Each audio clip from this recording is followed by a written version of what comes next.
मानव शरीर रचना। प्रकृति की सारी रचनाओं में शरीर की रचना एक बड़ा कठिन, जटिल किंतु बहुत सुंदर विषय है। यह एक बड़ी भारी कल है जिसको चलाने वाली एक शक्ति इसमें रहती है। साधारणतया हम कहते हैं कि यह मेरा शरीर है। इससे इस बात का आभास होता है कि मैं कोई और है और शरीर कुछ और। यहाँ इस बात की खोज तथा तर्क वितर्क करना नहीं है। यह तो एक साधारण सा विश्वास है। तो शरीर एक कल हुआ जिसका चालक है मैं। कितने आश्चर्य की बात है कि जो मैं इसका चालक तो अवश्य है, किंतु उस मैं को इस कल का ज्ञान नहीं होता है। इसमें कितने पुर्जे हैं और इनमें क्या क्या कार्य है। यही कारण है कि कल का चालक कल के ज्ञान के अभाव से इसको उठपटांग चला बैठता है तथा इसको बिगाड़ कर रख देता है, जिसको डॉक्टर या वैद्य सुधारने का प्रयत्न करते हैं और सुधार भी देते हैं। कई बार यह कल ठीक नहीं हो पाती, सदैव के लिए अपना कार्य स्थगित कर देती है, जिसको हम मृत्यु कहते हैं। वह कल यदि सुचारू रूप से चलती रहे तो यह देश देशांतरों की भी चलाती रहती है। इस कल को चलने के लिए आवश्यक है संतुलित भोजन, जल, वायु, अग्नि, आकाश और पृथ्वी। इस कल द्वारा होने वाले कार्यों के लिए इसे चाहिए बुद्धि का विकास, बल और अवसर। जो कुछ भी हम खाते हैं हम उसको भोजन कहते हैं। एक साधारण भ्रम जो जनता में वर्षों से फैला हुआ है कि शरीर को स्वस्थ व बलिष्ठ बनाने के लिए मूल्यवान भोजन की आवश्यकता होती है। इस विचार में कदापि भी सत्यता नहीं है। भोजन के ज्ञान से निर्धन मनुष्य उसको पोषक तथा बलवर्धक बना सकता है और भोजन को अज्ञानता से करने से धनवान मनुष्य उसको विष के समान बना सकता है। सत्यता इस बात पर है कि उचित समय पर उचित परिणाम में उचित रूप से निश्चिंत होकर खाया हुआ भोजन सदा ही लाभदायक रहता है। यदि निराहार रहकर मनुष्य 20 दिन जीवित रह सकता है तो निर्जल रहकर केवल 5 दिन कुछ भी हो। जल शरीर का एक अति आवश्यक अवयव है। पानी शरीर के भार का 66% होता है। पानी के बिना जीवित रहना दुर्लभ है। सदा शीतल जल ही शरीर के लिए सदा लाभदायक होता है। बर्फ मिला पानी हानिकारक होता है। दिन भर में मनुष्य को लगभग 3-4 लीटर से अधिक जल अवश्य इस कल में डालना चाहिए, जिसकी मात्रा सर्दी गर्मी में कम या ज़्यादा की जा सकती है। निराहार व निर्जल रहकर तो 5 दिन जीवित रहा जा सकता है, परंतु वायु के बिना तो एक पल जीवित रहना दुर्लभ है। इसी कारण शरीर के लिए वायु अति आवश्यक है। जो मनुष्य बंद कोठरियों में और सकरी गलियों में रहते हैं वे सदैव किसी न किसी रोग से ग्रस्त रहते हैं। प्रतिदिन अधिक से अधिक शुद्ध वायु में आकर अधिक से अधिक गहरी लंबी श्वासें लेने से बहुत से रोगों के होने की संभावना समाप्त हो जाती है। यह तो हुई वह वस्तुएं जो इस शरीर रूपी कल के चलते रहने के लिए आवश्यक हैं, जिनकी सहायता से यह चलती हुई कल महान से महान कार्य कर सकती हैं। मनुष्य के शरीर में दो प्रकार के बल होते हैं, एक मानसिक, दूसरा शारीरिक। कुछ लोग आत्मिक बल भी मानते हैं उसे। बल चाहे कैसे भी हो, आधार सबका शरीर पर ही होता है। यह बल भोजन द्वारा आता है। भोजन वही बल प्रदान कर सकता है जो शरीर में भली प्रकार पच जाए, उसका आत्मीकरण हो जाए। इस मशीन का पूर्ण न सही तो साधारण ज्ञान प्राप्त करना अत्यंत आवश्यक है, और विशेषकर जब हम चाहें कि हमारा यह मशीन बहुत लंबी अवस्था तक चलती रहे। हमारे देश में औसत आयु केवल 60 वर्ष है, जबकि अन्य देशों में 80 वर्ष तक की है। कारण यह है कि वहाँ के मनुष्यों को इस मशीन को चलाना आता है और हमें नहीं। आप किसी भी मनुष्य को छुएं तो उसमें कुछ ताप अवश्य प्रतीत होगा, और यही ताप सारी मशीन को चलाने के लिए आवश्यक है। कभी यह ताप बढ़ भी जाता है और कभी घट भी जाता है। यह प्रत्येक व्यक्ति के भोजन या रोग पर निर्भर है। साधारण स्वस्थ अवस्था में मनुष्य के मुंह के अंदर का तापमान 98.4 डिग्री और बगल का 97.6 डिग्री होना चाहिए। त्वचा, जिसे खाल कहते हैं, शरीर के अंदर की सब वस्तुओं को ढकती है और शरीर के ताप को समान अवस्था में रखती है। यदि बाहर से शरीर में अधिक गर्मी घुसने लगती है तो त्वचा पर पसीना आ जाता है, शरीर को कुछ शीतलता मिलती है, और जब बाहर से अधिक सर्दी मिलती है तो त्वचा सिकुड़कर कुछ मोटी हो जाती है। शरीर के रोंगटे खड़े हो जाते हैं और शरीर के अंदर के अवयव बाहर की ठंड से बच जाते हैं।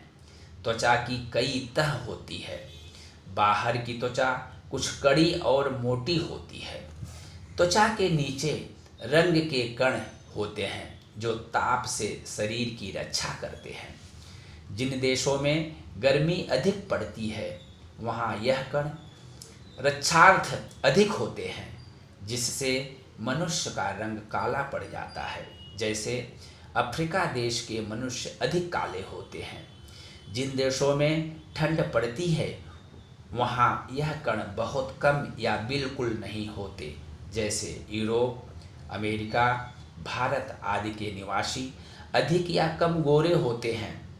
ऊपरी त्वचा के नीचे असली त्वचा होती है, जिसमें दो प्रकार की छोटी छोटी ग्रंथियां होती हैं। एक में से पसीना निकलता है, जिसके द्वारा रक्त के अंदर के कुछ विकार बाहर निकल जाते हैं। दूसरे में जो बालों व त्वचा को नरम रखती है। ऊपरी त्वचा में करोड़ों छोटे छोटे छिद्र होते हैं, जिनको पोर्स या मुशाम कहते हैं। यदि यह छिद्र कई बार मैल से बंद हो जाते हैं, क्योंकि शरीर के अंदर चिकनाई बाहर निकलती है और उस पर बाहर की धूल जम जाती है, तो छिद्रों के बंद होने से अंदर का विष नहीं निकल पाता है और रक्त शुद्ध नहीं हो पाता है। शरीर रोगी हो जाता है। इस कारण शरीर की बाहरी सफाई अनिवार्य रूप से करनी चाहिए, और मैल जो बैठ जाता है उसे साफ कर देना चाहिए।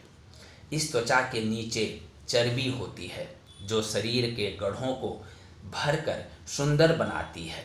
जिसमें चर्बी नहीं होती है वे देखने में कितने दुर्बल और बुरे मालूम होते हैं। चर्बी अधिक होने से भी आदमी भद्दा मालूम होता है। चर्बी एक ऐसा पदार्थ है जो शरीर की गर्मी को बाहर जाने से रोकती है तथा बाहर की ठंडी को अंदर आने से रोकती है। यह शक्ति का संचार भी करती है। इसे वास्तव में शरीर का ईंधन कहा जाता है। जब मनुष्य को भोजन नहीं मिलता तो यही चर्बी पिघल पिघल कर शरीर के मशीन को चलाने में भोजन का काम करती हैं। जिस मनुष्य को शुद्ध वायु नहीं मिल पाती, बैठकर काम करना पड़ता है तथा अधिक चलने फिरने का या शारीरिक व्यायाम करने का अवसर नहीं मिलता है, उसकी चर्बी तथा श्वेतसार शक्ति में परिवर्तन न होकर त्वचा के नीचे जमा होने लगते हैं तथा शरीर का मोटा, भद्दा तथा निष्क्रिय बना देते हैं। त्वचा के नीचे चर्बी और चर्बी के नीचे मांसपेशियां होती हैं, जो व्यायाम करने वाले व्यक्ति के शरीर में स्पष्ट दिखाई देती है। मांसपेशियां शरीर के अंदर होने वाली गतिविधियों में सहायक होती हैं। शरीर का बल इनकी मजबूती पर निर्भर है। यह शरीर की हड्डियों को बांध रखती है और शरीर के हिलने डुलने में बहुत सहायक होती है। इन मांसपेशियों का देशों में राष्ट्रीय प्रदर्शन भी होता है और जिसका शरीर अधिक सुगठित दिखाई देता है, उसकी श्री या मिस्टर की उपाधि देकर मान्यता दी जाती है। बलवान मनुष्यों की मांसपेशियां बहुत कड़ी और मोटी होती हैं, जो मार सहने व मार सकने की क्षमता रखती हैं। उनको स्वस्थ व शक्तिमान बनाए रखने के लिए किस किस प्रकार का भोजन करना चाहिए, यह हम आपको बताएंगे। यदि हम शरीर भर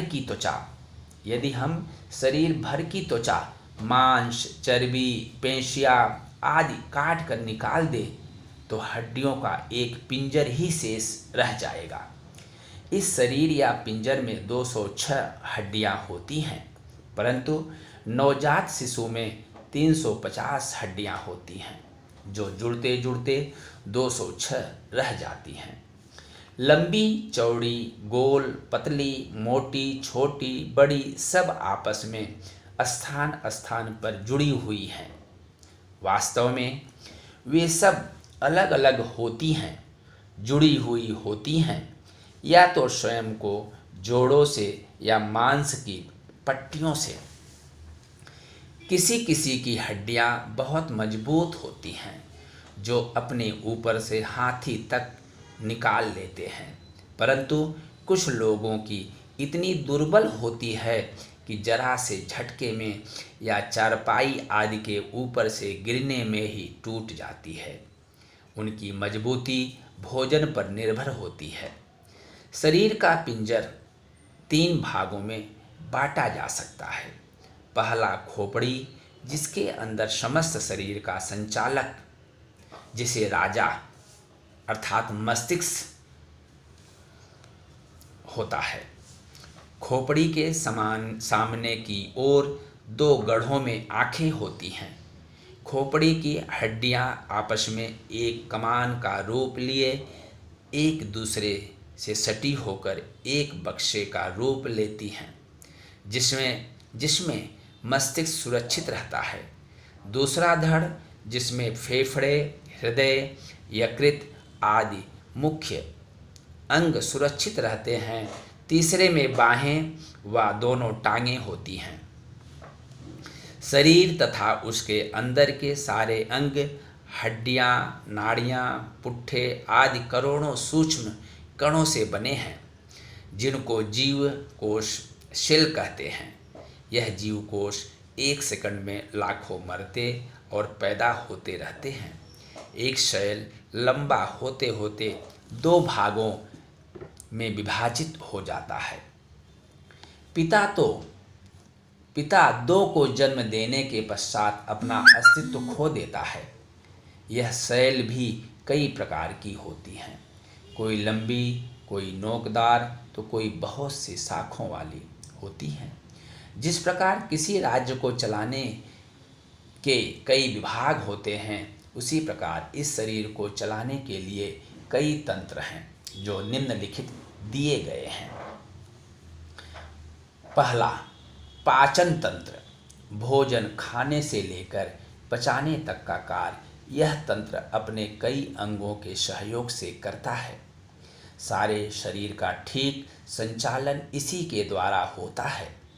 अन्य सारे तंत्रों में विकार उत्पन्न होने का यही तंत्र कारण होता है। 2. रक्त संचार तंत्र।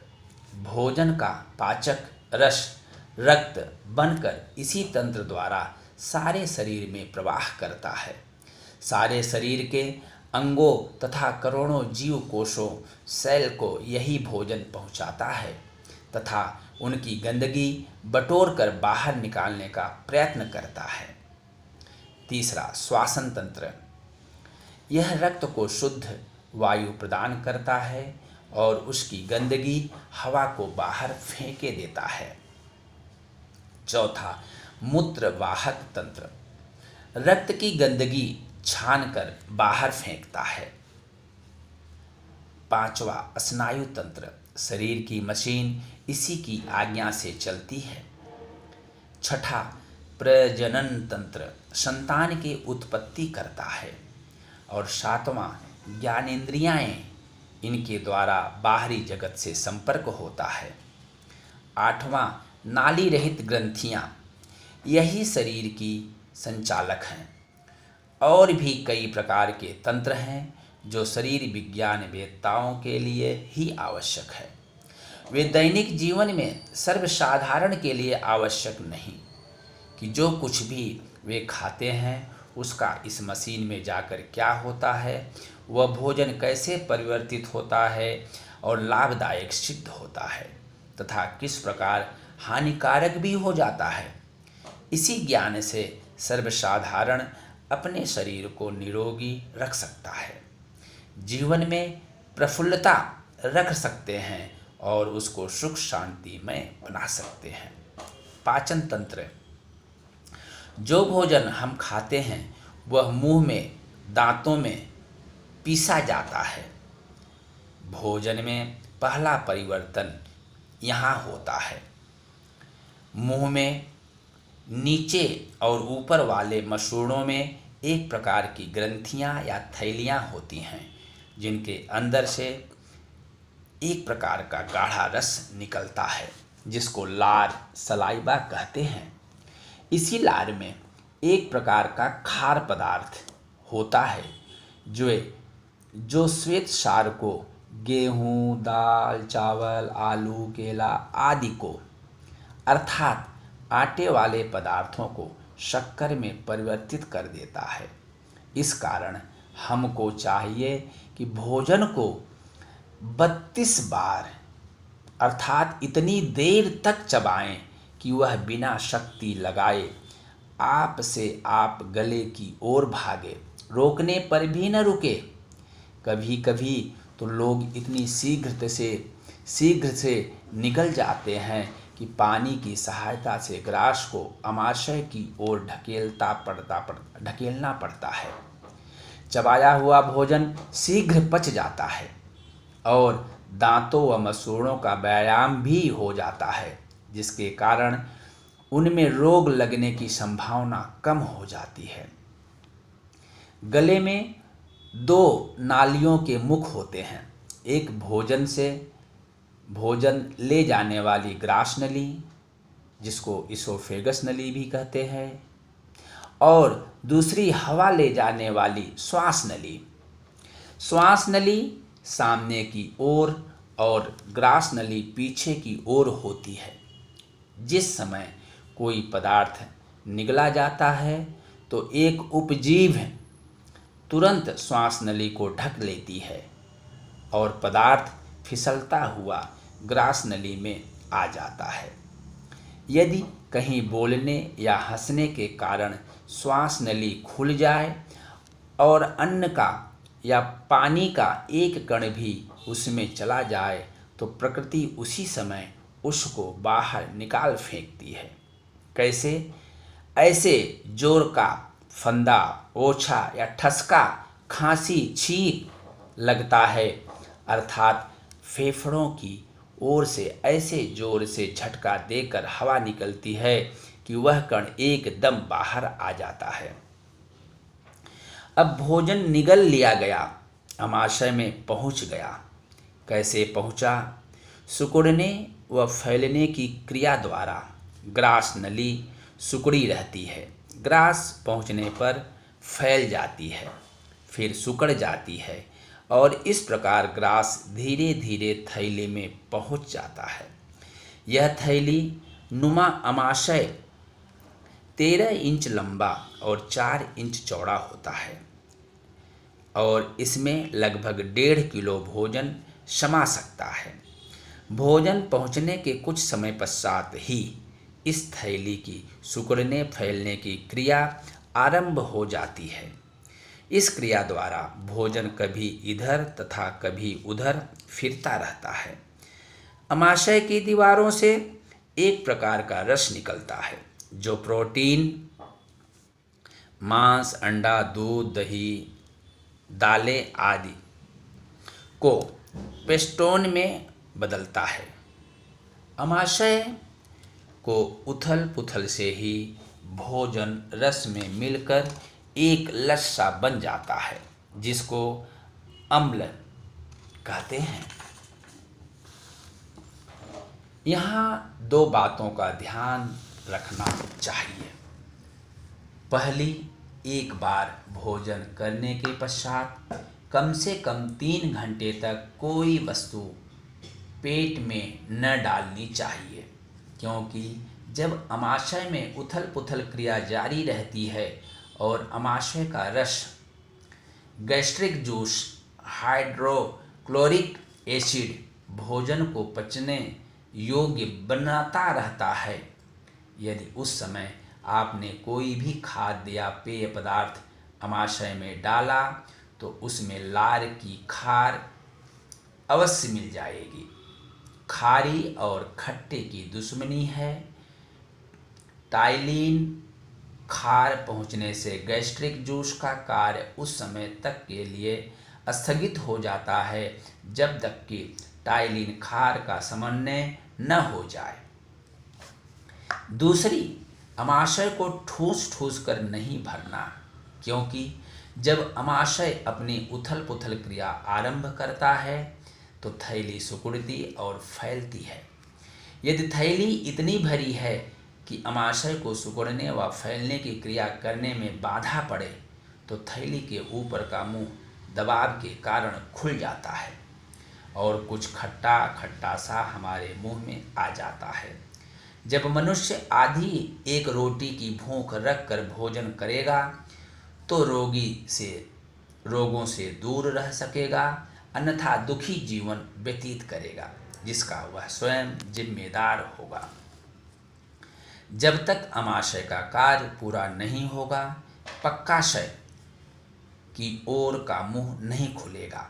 जब अम्ल तैयार हो गया तब वह भोजन एक लसदार गाढ़ा रस छोटी आंतों के पहले भाग अर्थात पक्काशय में पहुंच जाता है। यह पक्काशय 10 इंच लंबा और 1 इंच मोटा पाइप जैसा होता है। इस पाइप में 2 नलियां आकार मिलती हैं। एक नली यकृत से मिली होती है।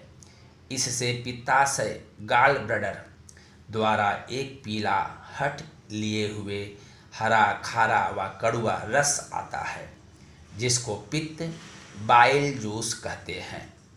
यह पित्त वसा फैट को पाचन योग्य बनाता है। दूसरी नाली क्लोम पैंक्रियास ग्रंथि से आकर मिलती है।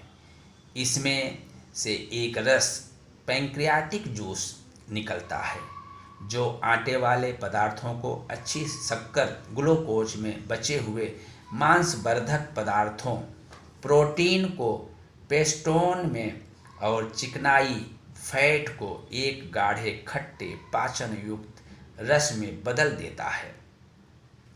क्लोम 7 इंच लंबा तथा 1.5 इंच चौड़ा होता है।